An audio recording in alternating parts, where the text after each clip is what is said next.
વડોદરામાં વીજ મીટરમાં શોર્ટ સર્કિટથી મધરાત્રિએ આગ, 48 મકાનોમાં અંધારપટ. શહેરમાં વધતી ગરમી વચ્ચે આગ લાગવાના બનાવોમાં વધારો નોંધાઈ રહ્યો છે.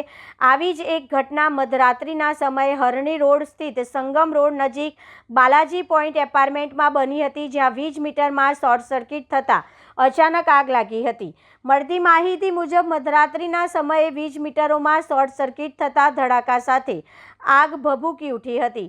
અચાનક મોટો અવાજ સંભળાતા એપાર્ટમેન્ટના રહીશો ગભરાઈને તાત્કાલિક ઘરની બહાર દોડી આવ્યા હતા. વીજ મીટરોમાં આગ લાગતા સમગ્ર કોમ્પ્લેક્સમાં લાઇટ ગુલ થઈ ગઈ હતી અને આશરે 48 મકાનોમાં અંધારપટ છવાઈ ગયો હતો, જેના કારણે લોકોમાં ભારે ફફડાટ ફેલાયો હતો.